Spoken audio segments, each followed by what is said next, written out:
There it is. Next CLG, and I mean, I'm not even 50% sure of the majority of things that I do. CLG can offer me a 50% chance that they are the best team in the world. That's good enough for me. CLG for this. That actually explains a lot of your jungling. Thank you. there you go. Well, that jungling directly affects your team. No, hey, we've identified the problem. If anything, we're making progress here. We've had a breakthrough. All right, well, there it is. As we send it out to our casters, Doublelift tells us about the Flash Wolves' reliance on the southern half of Summoner's Rift. First, let's head into Champ Select. We are into Champ Select indeed, Crepo. As Counterlogic Gaming take to the draft against Flash Wolves. Blue versus red here as bans are going by quickly. Malphite Thresh for CLG as the Flash Wolves take away Mordekaiser. Yeah, take out the very, very easy initiation tanky champion for the top lane. If you want your top laner to just absorb, then the Malphite is one of the best picks for that because you can have an instant impact with a teleport. Even from behind, Malphite still plays relatively well because you always at least have that, as you said, that initiation, that power tool, that stuff that can get the fight going. If Maple and Karsa are already head from the early to mid game, then maybe that's all Stakes needs to provide. But generally speaking, against CLG, you will need more than that. You will need actually sustainable laning to get through that phase, or just be really good at lane swapping because CLG themselves, very good lane swapping team. And the standard bans do continue as Gangplank banned away from Flash Wolves. Kalista, that blue side ban now, as Flash Wolves' final ban is Veigar for the first time in the tournament.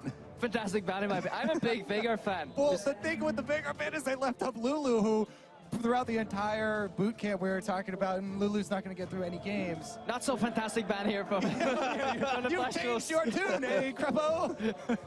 Yeah, the Lulu, and it's not only is it such a strong pick right now because of the way you can enable other champions, but it's the perfect pick for how they like to play with Poe Belter. They talked about it a bit on the analyst desk, how they don't like to give a lot of resources to Poe Belter. They give a lot of the 15 to 30 minutes to Doublelift instead. Poe Belter on Lulu would be a perfect fit for them. Poe Belter gets so little resources, but does a lot with what he gets. He ranks very high in NA in terms of damage. He's ranked 4th there out of all mid laners.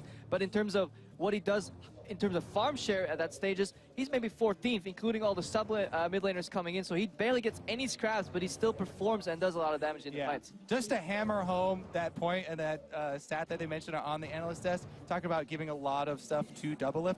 He has the highest share for any single player here at Worlds of minions killed between 15 and 30 minutes. And that's normally the stage of the game where you get to decide, oh, this is an open lane, you get to have these. Oh, stylistic tendencies. Back to Champs League. Flash Wolves, obviously, they react with Braum and Rex. Again, generic. You have to get Braum first rotation because Aframu is a fantastic Braum player. Even in playoffs, I think CLG was rating it as first pick worthy. Obviously, when Lulu's up, that shifts to second pick worthy because you really need to get that champion. Elise gets picked up too. Strongest jungle champion on this patch almost? I'd say strongest dive combo that I've ever seen. Alistar plus Elise, either of them can tank turret. Even if they sort of mess up the dive, they've got a lot of diving potential here on CLG's draft side. And to touch back on that Lulu, how she enables champions very well in this meta game where we have a lot of juggernauts or just, you know, very strong top laners that can carry fight. She also plays so well into them. Any Hex, slow, Diddledance can kite them in, like, not allow them to kill them because Wild Growth comes in. Her value was really high coming into this patch. Now with the changes, it's even higher, so very interesting that Flash Wolves left that open. And you mentioned Juggernaut, speeding them up. Darius has one weakness there, not able to get close enough to people to proc his Black Cleaver speed. Now they've got two options here, both the Jinx and the Darius. Poe Belter has plenty of work ahead of him. Yeah, they have a wealth of CC on Counterlogic Gaming overall. They have double damage threats here with addition with Lulu, who has decent base damage. And most importantly, they have 2 resets. So Jinx can get sped up. If Darius gets a kill, he gets a reset. So those late game team fights are going to be absolutely brutal. Yeah. Okay, so we got really focused on CLG side because of the Lulu pick. Yeah. But for Flash Wolf side, their big star player is Maple in this mid lane. And he's on a champion on the AP Echo. This is going to be a full AP Echo. Didn't really get hurt as much by the tank Echo nerfs to him. Yep. So he's on a champion that can snowball. The assassin from the mid lane. We'll see if he can pressure Poe Belter at all and get to roaming and get to trying to affect the rest of the game. Karsa's going to try and be hand in hand with him on that Rek'Sai and get that duo ahead. And that is, for me, the pivotal matchup here. not Maple against Powelter, but Maple and Karsa against Powelter, because it's not Powelter and Smithy. He rarely gets ganks for him. He's very laid back in his approach to farming. Very often drops CS just to stay safely in lane because he has to, because the resources from CLG just go so much towards their side lanes. So that could be very interesting if Karsa can find an opening, kill Powelter once. That can maybe start snowballing, and then that can flow over into the side lane later on for the Flash Wolves. And we've rounded things out with Nada as well. So again, sort of continuing the trend. Malphite banned away by CLG. Going to take a somewhat low econ top laner just to be effective in the big fights. And I just love Braum Tristana. That is, if you know where the enemy jungler is, which Karsa should be able to find out since he has the more aggressive jungler, you can actually use those gap closers offensively. Tristana can jump in for the slow, Braum can follow up, put up the Unbreakable, and suddenly you can't kill the AD carry that just jumped on top of you. It's incredibly hard to deal with that with a low mobility AD carry like Jinx unless you get that kill for the reset. So, double lift and after. The old leapfrog technique there in the bottom lane. And it's interesting as well, because that was a big champion for Double Lift, has been that Tristana. So he takes a Jinx here instead. As yeah, it's just kind of curious there as the analyst desk are calling this game for CLG. But of course, we want to hear your predictions instead. Send that hashtag CLG win or hashtag FW win to @LOL Esports, and we'll check out how the fans are voting. All right, let's waste no time and jump right into the rift here. CLG versus Flash Wolves. This is also going to be a really big game for this group because CLG and Flash Wolves consider to be fairly close here, battling to try and get one of the top spots. Yep, so a pivotal first game here for both sides. The top seed from NA, CLG, will take to the Rift against the second LMS side here on Flash Wolves, but don't let that seeding placement fool you. This team is very good, and Maple, certainly the player to watch out for there. Yeah, and a team that will definitely be watching these games, obviously the Cool Tigers. They have the most threat coming out against them for potential domination in this group from CLG, and to a second extent from Flash Wolves. So to get to see this match first is very beneficial for them. We'll be playing next, of course, up against Pain, but we have this game to get to first as CLG is moving themselves pretty aggressively to the top left-hand side of the jungle, trying to get those wards down. Yeah, we were looking at the stats earlier for lane swaps. Traditionally, in LMS, we don't really see that many lane swaps, but if you look at the gold values that Flash Wolves generate when they lane swap, they're actually a better lane swapping team. Comparable gains compared to CLG, but I feel like CLG does it in a tougher region because LMS isn't accustomed to lane swaps. Obviously, Flash Wolves, they get away with a lot of sketchy moves sometimes, whereas CLG, they're in a region that plays the Western lane swap, which in our opinion very often is credited as the better style. Whether you agree or not. CLG actually thrives and actually very often comes ahead in that lane swap, so this does end up being 2v1. It could be interesting. Yeah, and here you see CLG waiting in the fog of war, not trying to give away any information until absolutely necessary. There it is, and they're going to see the bottom lane down bottom. So coming in here to try and check those Krugs. Flash Wolves are going to end up 2v2. And I can see Smith. They're starting them very late here. Yep, are going to team up. They're staking Casa actually, of course, double jungling, but we can see Sword Art and Kramer moved in, try to block them away. A little bit of experience there for CLG, but did not complete the camp. Yeah, we just did a head count. We talked about champion diversity in top lane first. This is 9 different mid lane picks in 10 different games, with the only repeat actually being the Azir. So again, so many different champions coming out today. Yeah, definitely unique champion's a big deal, but another big deal here is CLG. Yeah, they got the deep wards down and they got off the aggressive jungle start.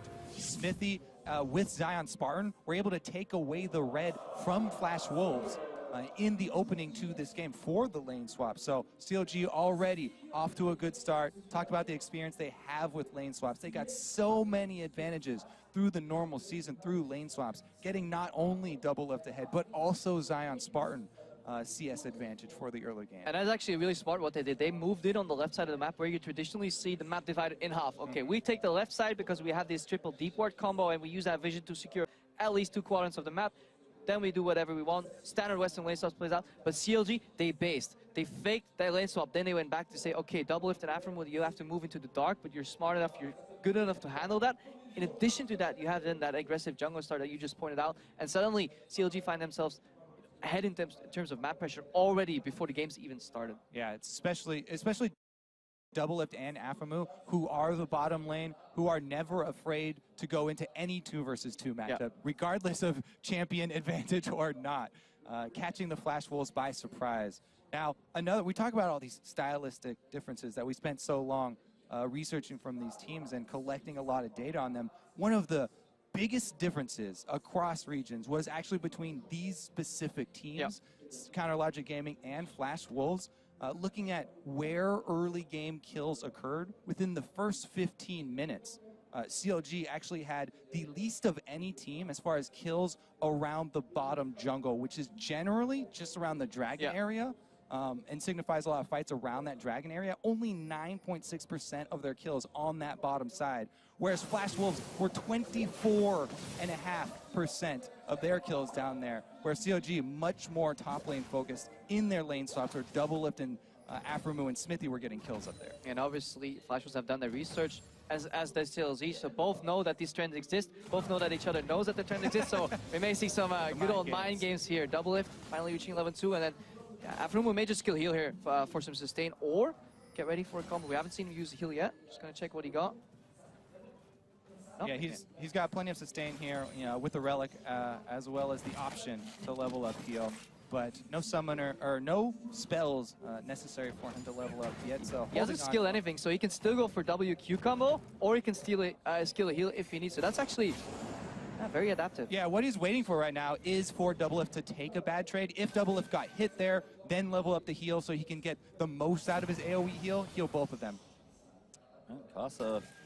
He's behind, and Smithy going top here. Yep, Smithy looking for that gank onto Stake here. Cocoon not quite there as the hop will get Nah out to safety. Yeah, but look at the amount of range minions there. That wave is pushing away from Stake. That's going to be hard. He has the range advantage on Spartan, but obviously CLG is comfortably pushed in their bottom lane tower here. We see a repeat gank from Smithy. Gonna go back in. Flash is good from Stake as he barely misses getting apprehended. I was actually very surprised that Smithy didn't come again from the tri-brush, because he should have taken the information he got from the first gank, seeing the reaction time of Stake, and inferred that there was no ward in there already. Yet he came around from the jungle, didn't get any range on it this time. And yes, it is just a flash trade, but Smithy stayed up there quite a while. Well, this looks really good for CLG. It does nullify some of the advantage that CLG had. They had more jungle camps available to them due to the level 1 start, but Flash was kind of neutralized that by sending their jungle into the enemy jungle. That is what Stake does, right? He absorbs.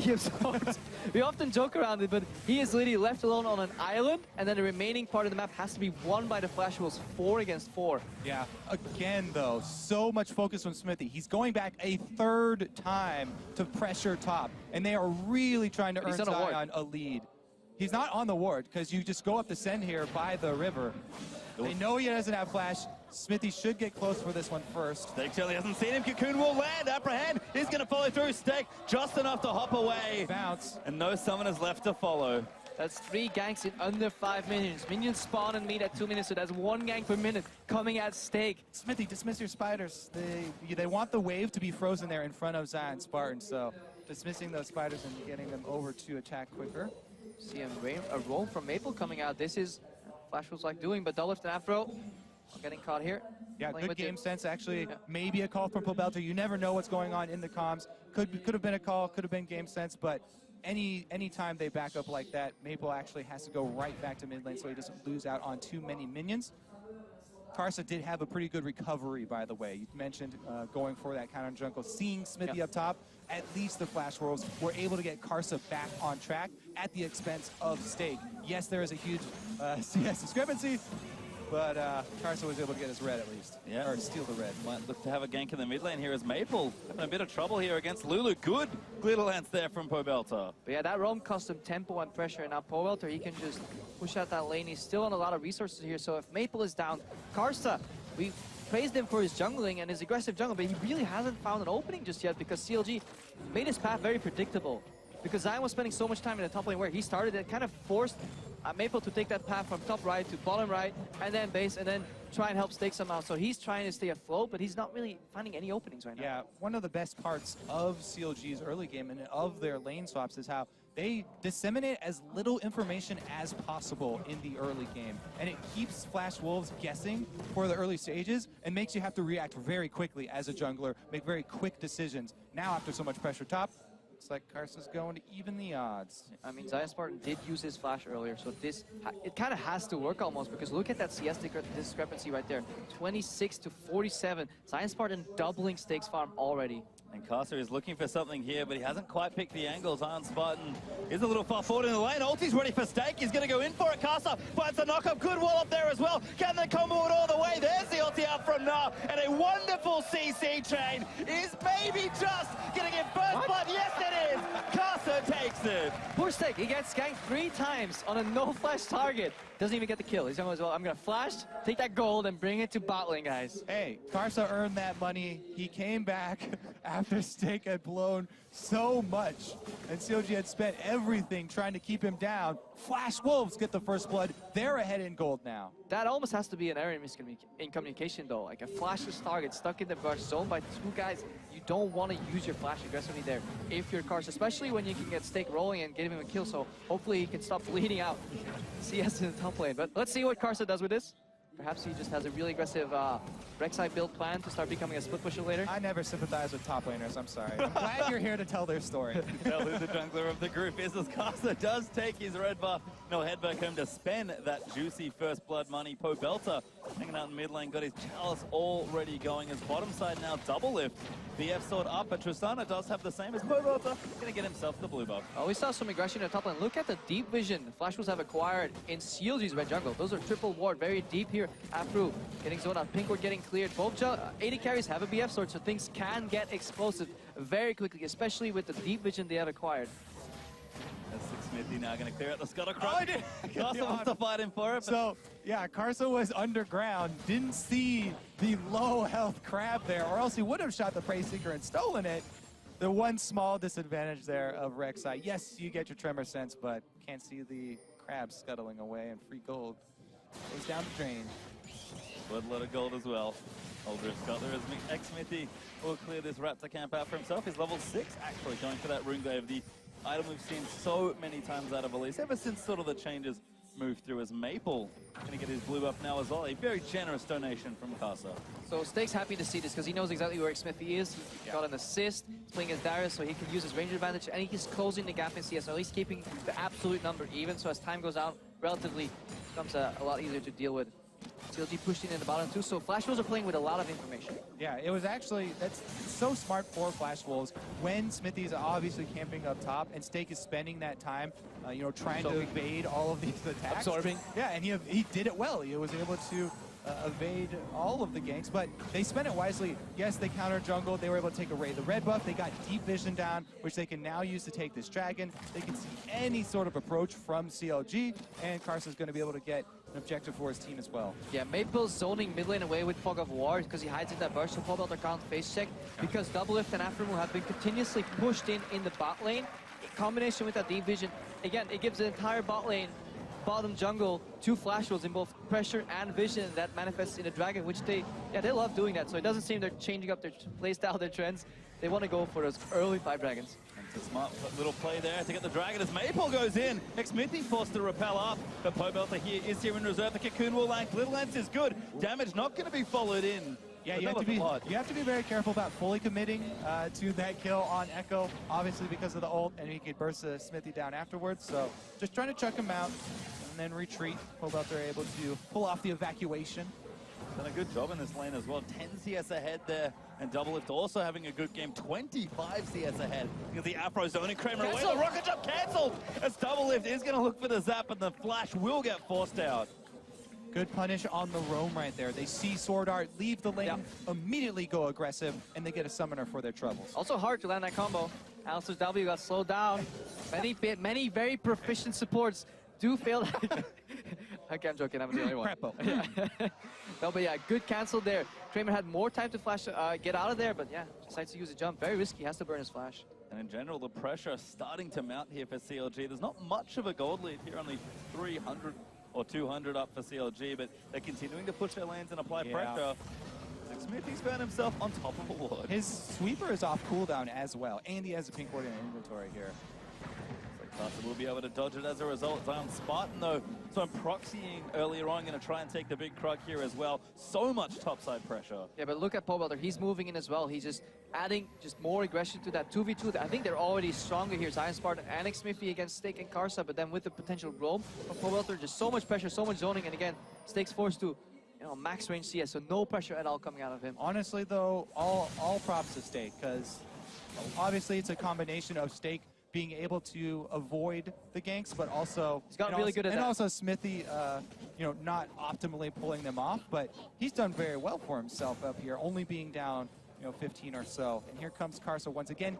He does have flash, but so does Zion. So I mean, they saw each other in the jungle earlier, so they can obviously deduce. But yeah, Karsa is a very patient jungler. Let's see if he runs into Xmithy. Flash Wolves do cover their grounds. They don't go for any plays that have the risk of getting backfired, of getting roamed upon here. Karsa going for, again, deep vision. They really value that deep vision this game. yeah, the big difference here between Karsa getting that first blood and Smithy spending so much time trying to gain top is that Karsa got the Sight Stone to work with really early, so he's getting the deep vision, and he's looking for the tower dive. Yeah, they're going in for it as well. Zion Spartan flashes out of the Umbaro, though. Gets out with style. That probably was the reason we saw Karsa flash there. Get that early Sight Stone, get the vision, say, well, I'll find a jungler for you. At the other side of the map, Steak, you hang on there. We always joke around about how Steak always gets ganked, but he did a fantastic job surviving. We have to watch the repercussions after this as well. I mean, Zion's got no flash. They didn't burn flashes to get that out of him either, so very dangerous. Zion intelligently backing off here and is going to leave that turret, even though there's a wave up there, and that's not what he would like to do. Yeah, Sorter has roamed a little bit too much, so that bottom lane tower, you can't leave Jinx alone with a tower without any threat there for too long, because she'll get it. And once CLG opens up one tower, they are incredibly proficient at playing the map and start moving these resources around. So Flash will definitely want to avoid that tower from falling, for as long as they can get one return gank on Zion Spartan. Kill him once, then you're okay trading towers, because then you can start speeding up the game, and Steak's fine in the game again. Yeah, I do like this pink ward that they've placed at the their own tri-bush here, because it will stay alive the entire time. Oh! Afromu goes in for the flash combo. Rocket Jump was already off, though. And Kramer does escape. Yeah, just got the mini stun there, but it wasn't quite enough to get a kill. CLG, though, will get a tower in bottom lane, so starting to chug ahead a little bit more in gold now, about 1,400 up in this game.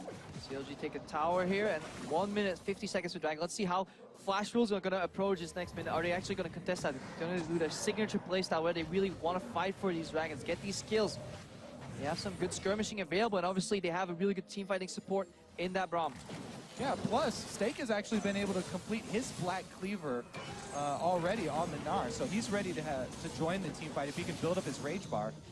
Yeah, but it is tricky though. Black Cleaver is a very split push oriented build here on that Gnar. Obviously, he can't soak much damage. He can melt immediately. He can get kited incredibly easy in this team fight, so we'll need to see a really good teleport from him. Other than that, Flash Wolves are probably better off split pushing with him. See, he is doing just that right now. Steak looking to apply some pressure as Zion does walk his way back to the top lane with that Phage. Steak will now go back. It seems like Flash Wolves with a minute left are going to start setting up for Dragon number 2 for them. But CLG trying to play aggressive in the bottom side and protect the area of Sorta.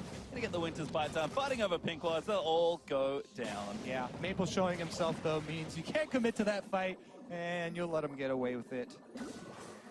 Pobelter returns to the mid lane. Blue buff nice and fresh there out of his own jungle. I do like this swap here from Flash Wolf, sending Tristana mid to wave clear and having Echo down bottom, letting Maple get some extra CS there with the turret down. Gonna have to be very careful about it, though. Yeah, we haven't seen that too much in the summer split because it was mostly control mages and they thrive obviously in the mid lane, controlling the mid lane. But if you go back to earlier when assassins were very, very meta, that's what they did. You know, you start laning the first 15 minutes, but then you put that assassin in the side lane, he becomes another split push threat, and you can really start, pulling CLG's members apart. Don't let them team fight. Force them into the 1v1s, 2v2s, 1v1 on top lane. Spread them out. And then if you have a good aggressive jungler, you can really exploit that, especially with the way Flash was out rewarding. You can see some pressure now for CLG.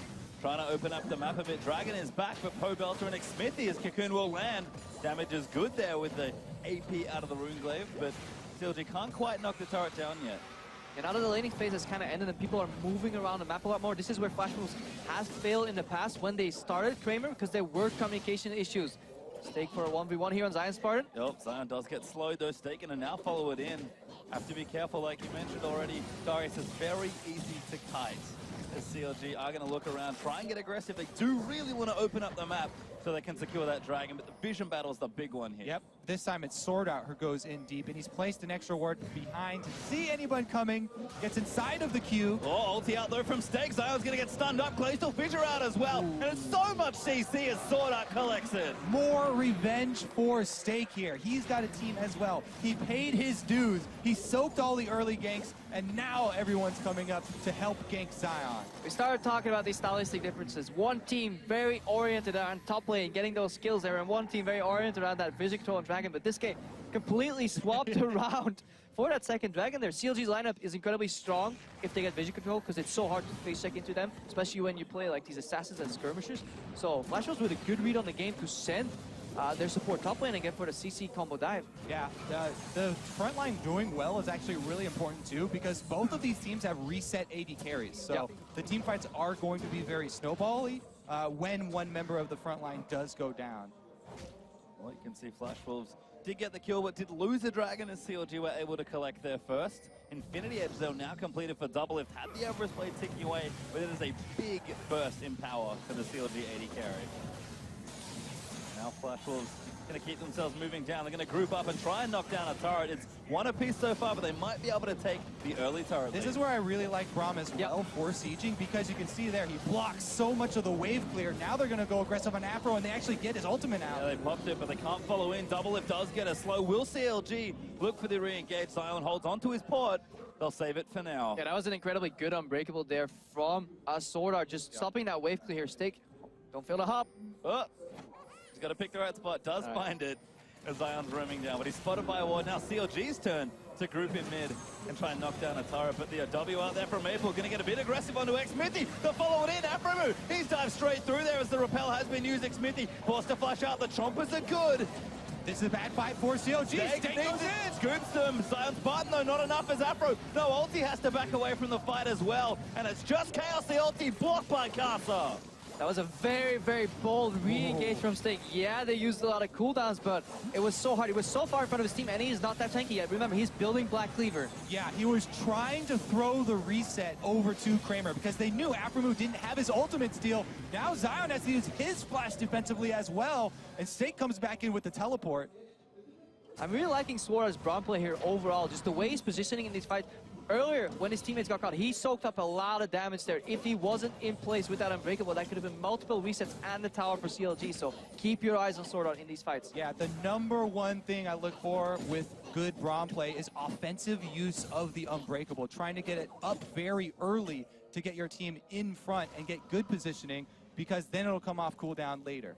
Well, Smithy is going to recall himself as we had a lot of tension in that mid lane. Flash Wolves do still find themselves up 2-1, but you can kind of tell it's only 2 kills. These teams are getting itchy to really fight each other and start a brawl. Yeah, CLG's pink wards on the map have really been lacking. That's why we see 3 of them in their inventory. Hopefully they can place them and start using them for vision control. They lost the vision control they had acquired earlier on that dragon. Flash Wolves moved in, took that away. They have some good defensive pink wards of their own, so honestly, quite impressed with the vision both teams have been bringing here to the table this match. You can see CLG have swapped the duo lane to the top lane as well. Again, trying to equalize the tower. That one's almost a gimme as Double Lift takes it out and gets excited. And look how Flash Wolves are distributing their resources. Sword Heart is backing up Stake. They said, Stake, you're no longer playing on Island. You've done your job. You got us here. Now you can carry. Hey, Kramer helped also. Yeah. I mean, Karsa. Yeah. Karsa, everybody's helping Stake. Everybody takes turns helping Stake against Zion Spartan. Well, Zion actually slightly down in CS. They've done a great job getting him back into this game. You can see, oh, that's a good Kramer. Gonna go straight in for it. Pobelta does have the charge on top, but he's popped his wild growth already. Maybe gonna go for the re-engage, but yeah, CLG collapsing first here. That's a mind game by Kramer. Nobody would dare jumping in there alone without backup there for Pobelta respects him. I think if Pobelta fought him and the Jinx could come in, Kramer was probably just, dead, but obviously you have to respect the potential backup there unless you have perfect vision. Hey, he was able to get the Lulu ultimate out of Pobelter for this fight if there is an engage here. This long siege causing problems, it seems, for CLG. They're trying to equalize these turrets, but the Flash Wolves are there against Stake. Threatening now with the rage building up. The slow does land off the boomerang. Good repel. Gets him out. And if you look at the teleports as well, Stake no teleport, Zion Spartan has it. This is why Flash Wolves are grouping. They don't want to get into a situation where Stake 1v1 Spartan, but he gets the flank off. So as long as this teleport's on cooldown, we're going to see more grouping from the Flash Wolves. Yeah, it's a really smart move also to try and get that deep vision in, preempting any sort of Baron here and trying to keep away the blue buff from Pobelter. Good steal as a result there as well for Maple. He does collect it.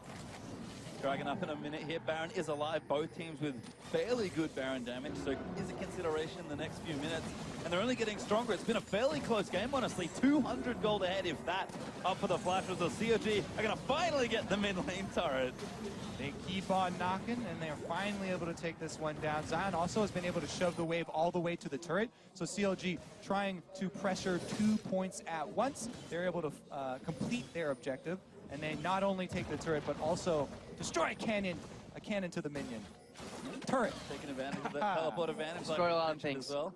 Overall here, Flash Wolves have to move here to stop Zion Spartan. And then I think this is a phase where CLG is traditionally very strong once those 3 inner turrets fall off, because they're really smart when it comes to getting just a couple deep wards and start rotating around the map. We'll have to see how well Flash Wolves have adapted to that. How much practice they had against good rotating teams, because they play in, some call it underrated region, some call it just a weaker region, debatable, but CLG have a lot of experience in this exact situation where the early 3 towers falls, and that's where they get a lot of leads overall in the LCS. Yeah, actually for the LMS, Flash Wolves do have longer than average games as well.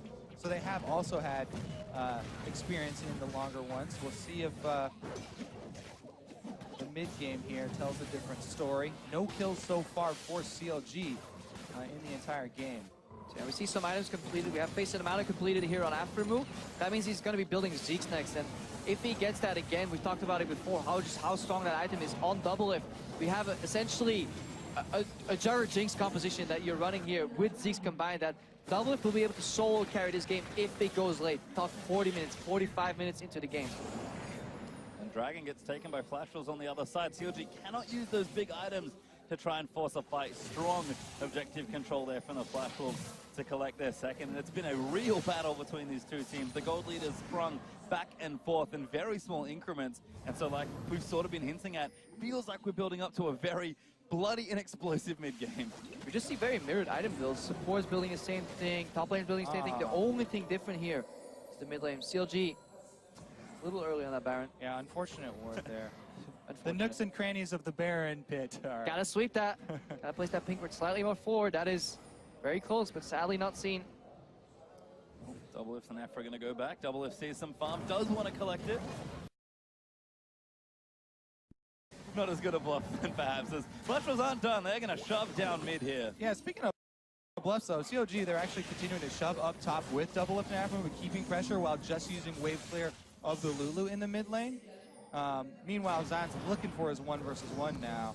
Obviously, Flash Wolves, they're afraid to really commit to that tier 1 tower. Yeah, they could potentially use Unbreakable to block Pobelter's wave clear, but they have no idea of how many people can be in that river, because that's completely pink warded. That one ward sees the Baron pit, but that's all it sees, a Baron. So no vision in the river at all for Flash Wolves. And CLG, they will soon deduce that there is a ward in the pit, because you could see it immediately once Flash Wolves reacted. CLG stopped that Baron. They're going at it again, though. Ward spots it.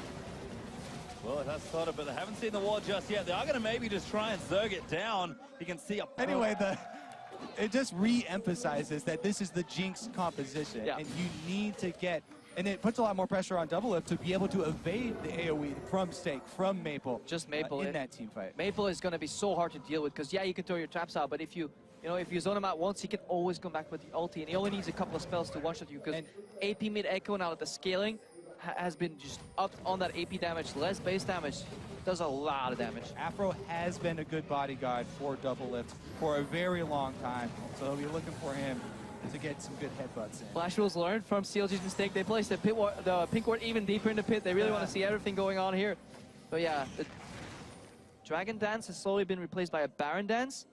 Yeah, on edge here in this game. It is, and as we pop back in, it's really been Flash Wolves just coming back and cleaning all the vision out of that Baron area that CLG have put down. So we will have a bit of a reset here as far as warding and positioning goes. Kramer even going to go back and buy himself his next item. Might look for a lifesteal item here. Might just want the Last Whisper as a bit of future-proofing but so many strong carries, and now tanks as well, actually, on either side. Stake just finished that Randuin's Omen. I actually wonder what Double's going to build here, if he's going to go for the early Lost Whisper for damage efficiency, or if he just values his just being able to stay alive in this fight a little more. Bloodthirster is a distinct possibility coming out here. He needs at least some lifesteal here to really even make that health that he gets from Wu even more valuable, because he stays alive, regens up again, and it's becoming increasingly harder to kill him, because if he stays alive, he's really the driving force for CLG in these teamfights. Well, Double is going to answer your question. Crepo, it is the last Whisper. Actually had a lot of money backed up. So able to take that away. Even Pobelter with an extra needlessly large rod, as these teams have gone from 2 items to 2.5 or more very swiftly. Deadman's Plate also completed for Zion. So both teams still scaling up. Yeah, so Double has a lot of faith in the face of the Mountain Shield coming out of Aframu, and then just the shields coming out of Pobelter here. Hopefully, his faith is rewarded. Well, if he's the most important member of CLG, I hope his team can protect him. Nice dodge. Double lift out of that Winter's Bite. He's going in. This is full-on Jugger Jinx mode as he's just firing away. All right, let's see how this push for vision does work. CLG right now, what they're trying to do is up their ward line. And Double gets some crits on Sword Art. Oh, doesn't get the snipe though. Zap will get dodged as that Glacial Fissure was burned. Yep, Sword Art's got to be very careful. Everybody's watching for the rocket to come through here. And that is Double keeps it. That is so big in terms of tempo. Not only does Sword Art has to expend his flash and ultimate, he also has to base. That is one of your main warders, since there's a side zone on Skarsa, but he can't really aggressively move in here. So CLG have retaken complete control. And they learned from their mistake. They're getting vision even deeper into the enemy jungle, and now Flash Wolves have to basically a set of brushes. Oh, they're going in. Yep, flash out from Pobelter as Zion gonna go in, but Stake looks for the scoop. He gets 2, but Double is gonna keep firing. Afro headbutt Stake out, but that might actually be the best spot. Maple gonna get stunned up by a Cocoon as again these fights so close to starting. Oh, they're looking for a re-engage here. Oh, nice slow there to take the Deadman's Plate bonus movement speed off of Zion Spartan. CLG might just look for a siege instead. Double is very far forward. Gonna fire into that turret. Afro looking for a dive. Maple out with the slow though as Afro gets stunned by Braum. Double still firing as Afro's forced to pop that ulti, and he's going absolutely nuts. Sword Art was able to keep the turret upright though. But oh my god, the crit! Double gets the first kill, but he does get taken out here, and now Flash Wolves will keep fighting. Maple managed to scoop in as the dual lane is dead from CLG. Paid for that crit with his life. He's like, guys, I got the re. Oh, I'm dead. He was excited, yes, but nowhere to go from there. That does mean that Flash Wolves will have priority on Dragon here. They've got the vision, and they have their jungler as well. Should have bought a Bloodthirster. Oh, come on. No, this is 2020 hindsight. Overall, yeah, good re-engaging from Flash Wolves. They're really good at going into the fights and going backwards. Face of the Mountain still on cooldown, bud. Yeah, he had faith, but it wasn't there. He actually has heals still available too, so let's watch that again here. Right. Tower almost going down here, so let's see. Maple gets caught. Combo lands, but Maple with that Zonias and that ulti, so much zone. You really don't want to stack on top of him, and Kramer is dealing a lot of damage to Afro. All right, so let's take a look at this here from Double Lift. Yeah, they were able to save the turret. Here comes his crit. He got one, and the ultimate was channeled, but Maple just blows him up. Yeah. He also tanks the ulti and then uses his own ultimate to get out of there, so Maple takes one for the team. 2-for-1 trade there from for Flash Wolves. There's a reason that Maple's so talked about. Oh, here we go. Carson's gonna have to get out. Yeah, he went for the second item, Titanic Hydra here, which is. People have a lot of differing views on it right now. I'm not quite as big a fan, but on Rek'Sai it does feel pretty good, just because the reset actually works very cleanly with her. Some champions it works better than others. But yeah, this is turning Karsa into, he starts off as a tank, but he's becoming more of a damage threat. And suddenly, if you look at Flash Wolves, whereas initially we looked at, Stake and Karsa are going to get very, very tanky. Both of them are becoming damage threats. So you see 4 carries emerge in front of Flash Wolves. It's going to be hard to play against for CLG. That is true. He does sacrifice a lot of tankiness. Yeah. He hasn't built any armor with this build. No Aegis yet. And Double can just rip through that health. This is very easy, even though you have a lot of health. It just makes any little bit of armor that you would buy on top of that even more efficient. Yeah, and look at Sword Art. He's actually starting to build an Aegis, so he has the burden of the Aegis, so he can never even get Zeke. So later on, Kramer may run into some damage problems really later in the fight, because if Afro goes for that item, obviously big damage swings in terms of AD carries, and at one point they will 1v1 each other in the fight. Yeah, and just to note, in that last replay, Flash Wolves did get their third dragon as well, so that's starting to mount up as a win condition for the team. 31.5 minutes in almost, and once again, dragon is down. We are back to dancing around the Baron, but neither team has managed to find an edge yet. But yeah, CLG did the right thing with that Baron pit. It is not enough to have only vision around the Baron pit. You really want it deeper into the jungle so you can force basically multiple layers of face check. People have to be afraid to face check 4 brushes in a row, because if they take the hesitant path and face check them slowly one by one, that's the time it takes for you to take Baron. And then obviously it becomes incredibly hard to play against that. So that's what CLG wants to get right now, and Flash Wolves, they want to stop that from happening. And Caster actually burns the ulti to make sure that happens as well. Afro trying to peek around for a player's double lift will shove out the top turret. But Stake is ready with that TP. Have to be careful. Both top laners are ready. Whoa, Castas swoops in there into X-Smithy. Brom, Stun will land there. The damage is out, but the Chompers will zone them away. Maple looking to dive in, goes aggro with the double. It finds himself the stun. Zion off the other side does go down to Caster, and now they're going to swoop in onto Afro. No ulti left for the Alistar, as he will die as well. Yeah, because Double Lift was stunned there by Maple, that bot flash was a time to tear through the front line, get 2 kills, and I was going to get incredibly hard for CLG to stop this Baron. That was a huge pick right there. Karsa going in onto Smithy and chunking him low. It meant that they could collapse on the teleport from Zion, and it looks like they're going to grab Baron here. Double Lift maybe look for a steal here with the ultimate, but that's about all he can. Doesn't land it. Kramer able to secure it, and the Flash Wolves finally get the first big lead in this game. Yeah, Maple doing exactly what is expected of an assassin. Come in at the flank, keep them busy. Either you kill somebody 1-for-1, or you keep multiple members busy and you back out. This is what Echo is so fantastically good at in the mid lane. He goes in, has Zhonya's, pops ulti back out, and in that time frame, Zion Spartan melted, and after a move, yeah, he was caught with a break. With his ultimate, he's still gonna go down. Coordination there on Flash Wolves, definitely superior here. So there goes Karsa, able to get Smithy, and they burn him down so much. There's really no threat here, and they can easily collapse. As you said, Maple locks up the entire back line and then just ults out. Yep. Yep, this says peace. Like you mentioned, Afro, ulti or not, isn't going to leave through all that many members. So the question now, what can Flash Wolves do with this lead? It's not that massive gold wise, but Baron is a huge objective for momentum and really trying to snowball the game. I mean, CLG, when they're defending their towers, they're not going to be stuck in choke points like they were. This probably was one of the worst spots to fight rather for CLG, because the way Flash Wolves came in, Karsa came in from a flank over a wall, Maple came in from that same flank in a choke point, then your parallel convergence is just so good at zoning. Either they walk into it and get stunned, or they can't even enter the fight. So really good team fight here by Flash Wolves. Yeah, CLG cannot afford for one of their backline members to get flanked again. See Flash Wolves starting to again press their advantage a bit more. They've got Dragons coming up. We have number 4 for the team back in a minute 20. The Flash Wolves, though, going to just shove down mid lane any way they can. And Stake ended his hunger strike.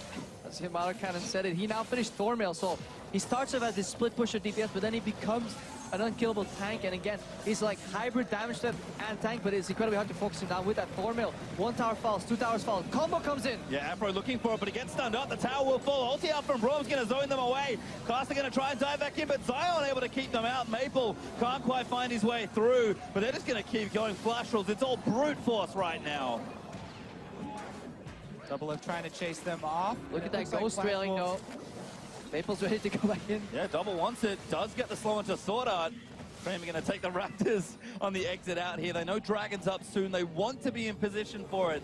Ooh, Maple might ultimate use his Echo ultimate to come Does back do in. it. So they've used not only his ultimate, but also the Rek'Sai ultimate. Everybody keeping up the siege, and Zion, Yeah. the turn's going down. Caught out now. Zion actually just dead as the turret falls as well. No, he will live for just a bit longer, but the Baron on minions will select it. Now Maple pops us on, ulti. dodging that cocoon. Sort of on the backline. He's going to die. Double Lift is firing away. Stake is low now up to the side as he's forced to flash. Pobelta snipes in with a glitter lance just off the edge. And CLG, they'll keep running. Pobelta does get it again. Picks up the double.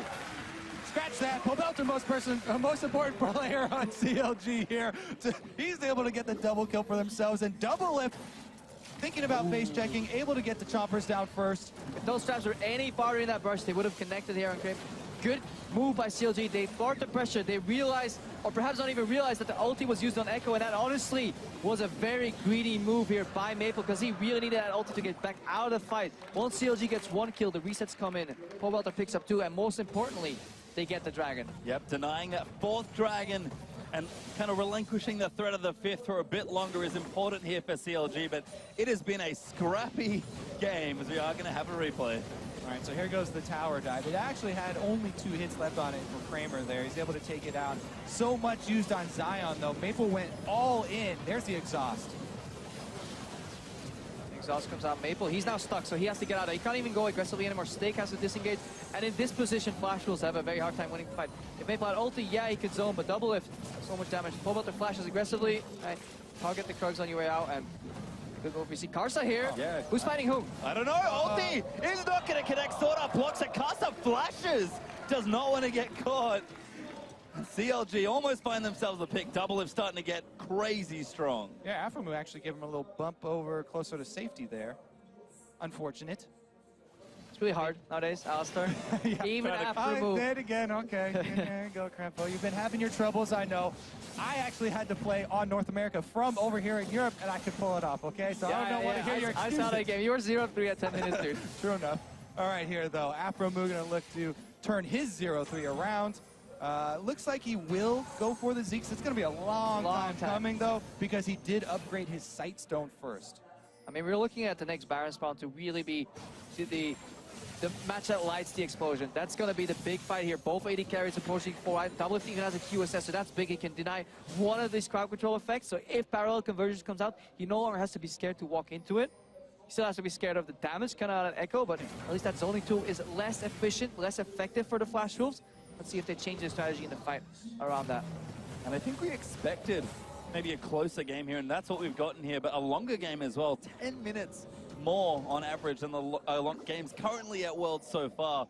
But you can tell Flash Wolves still trying to push things down. Double had to recall. He's way out of position. Again, Sword Out, able to protect the minion wave, blocks the wave clear. They even have the banner of command here, but CLG reinforcements come down, and they're able to clear it out. Big wave top as well that they were able to pressure. Yeah, banner not used for split push. Very inefficient if you just use it straight in the lane. Very easy to kill. Obviously, if you have Baron buff, then Baron becomes really good, but before that, you need to use it in the side lane. Instead, now it's CLG that are going to try and tear down the mid lane. Both teams, again, have really looked for a big 5v5, but no openings really except for that Baron from the Flash Wolves. Yeah, I mean, after that one really good pick there from Flash Wolves on the top side, they got a huge chunk, pretty much all this gold lead, but there's so much standing gold. Oh my god, he's completely dead! Nice combo from CLG, and they'll keep running down. Sword Art getting crit. CLG find the opening they needed. Yeah, we may call them the no Flash Wolves. They're flash on cooldown on 4 of the members. AD carry drop. This mid lane tower is under siege. Baron spawning in mid. This could be the game-winning opening for CLG. Huge play there from Zion. I don't even know how Kramer got in that position, but CLG are going to take it, and they're going to run with it straight up the gut. And it costs you so much when you make mistakes this late into a game. But CLG will finally crack an inhibitor as the mid lane one does fall down. That is an expensive mistake. Or CLG, they could straight up run for Baron too if they want to. They don't really seem to want to go for 50-50. Oh, good play there. Gets the combo, but Maple comes his way back in. He wants double. He pops Azonia's stack. He's deep into the back lines there, but he can't get the ulti. Big scoop there, finds on a 4, but CLG, they are still fighting. Stake's going to get dusted by Zion Spartan, and he will live through it as well. Flash Wolves held them to 1 kill after that reinitiation, though, and CLG have lost control of the map now because Zion has to go back and heal. He does have teleport, though, so actually they're going to set down ward coverage around Baron first. Zion going back to heal right now and teleport back in. He could go for a flank. There is no stake. And he still has ultimate because he's above level 16 at that point. Using that ultimate gets reset. What ward? Dude, there's wards on the map. There's so many wards they can teleport in with Zion. He has home guards as well. They're trying to bait them in here. 25 seconds left on stake. The CLG special Baron has been started, though. Zion teleporting in. He's going to look for a flank, and CLG are going to unleash. Maple has been caught. He's going to 1v1 the Darius, and Zion more than happy to try and fight the Wolves. They are fleeing. Zion will flash in, and a buster shot's going to disengage. Now Pobelts are going to chase. They need 1 kill. Afro misses the pulverize. And CLG are still fighting. Ulti will get flashed away. He spawned. Now Kasa gets struck. Kramer. Oh, misses the last crit there. Now Kasa getting down as they shut down knockdown will happen. Now Sword Art, he's going to get chased down. CLG, they need a little bit more. There's Elise with the double, and they're just going off. The late game team fighting so strong. What a comeback for CLG there. They're able to bait it, and that's going to turn into at least 2 inhibitors. And 40 seconds left on 2 members. They can even pressure for more. Yeah, they're 5 against 3 right here. Stake has to really make some fancy move. Kramer's busy wave clear. CLG looking at Nexus Towers. Yeah, they're going to try for it. Maple gets grabbed up. Combo lands it. Stake looks for it. Huge scoop back. Double gets stunned. Kramer gets the first kill onto Afro, and Zion has to run out. He's so tanky with the help, but Kramer gets cocooned. He'll get shut down, but Elise has gone down. It's just so crazy. Double Lift is still up, though. They can go straight for Nexus turrets. They have minions. Stake can't get back in time. No, he can't now. They are going to try and knock it down. One turret falls. CLG are going to in a crazy game. They're going to try and knock it down. They are behind in gold as they take out the Nexus, but CLG will win the game.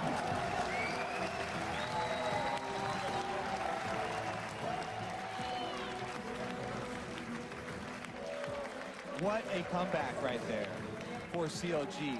Able to leverage a single pick into pick after pick, controlling the vision, saving that teleport, and coming in for the home guard. On the ward.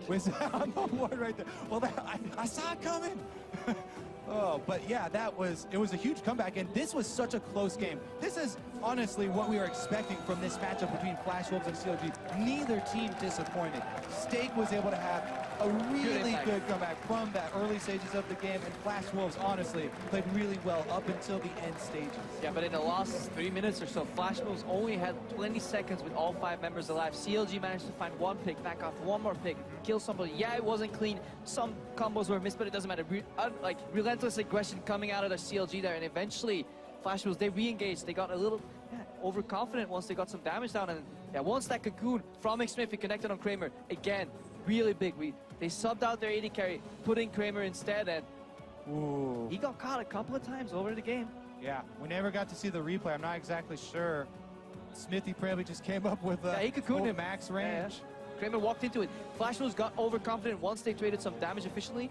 CLG committed to killing Maple, but obviously he is AP Echo. Once he ultis that, he came back in full HP, and suddenly Flash Wolves felt like they could win the fight.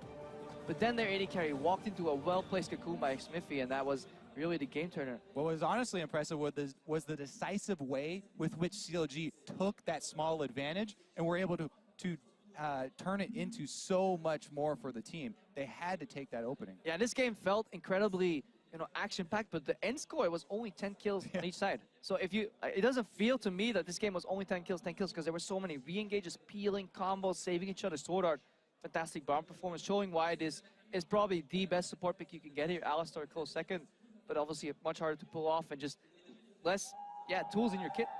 Yeah, I mean, there were so many good things for Flash Wolves that they showed. They had flanks from Karsa, from Maple. Stake was able to get some decent engages as well for the team.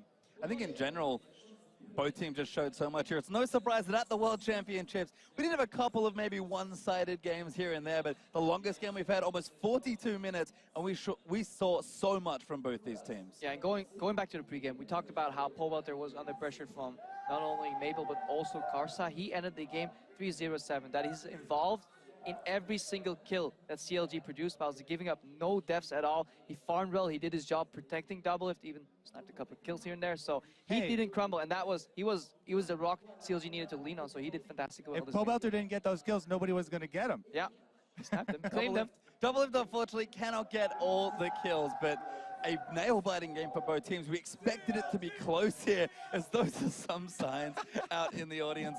Double Lifts everywhere, apparently. Back at the analyst desk, out in the crowd. Paris, you've been a whole lot of fun, just like that game was. And again, we expected it to be close. CLG win a very important game in dramatic fashion. Yeah, and then up next, we've got the rest of this group playing out. Ku and Pain going to go to head-to-head really shortly here. That one's going to be exciting. They, as you said, we're both teams were going to be watching this previous game that we just cast. So I don't know if Ku is going to be happy with this, because both teams played relatively close in each other's level, and Ku actually has the tools to beat these type of games that get slow starts, long drawn out, because they're a fantastic mid-game team. At the same time, there were some really good fights from both these teams here, so definitely will be interesting to see how that plays out, and also, what Monte Cristo has out of an opinion of Ku here. Obviously, coming in Supreme, the Korean overlords ready to destroy former team here on CLG, so a lot of good narratives. It was this game definitely was a very mixed bag with positive and negatives on both sides. I mean, you can see the interview being prepped there as well. So not too much longer, as I believe we'll be joined by Afromu from CLG in just a sec.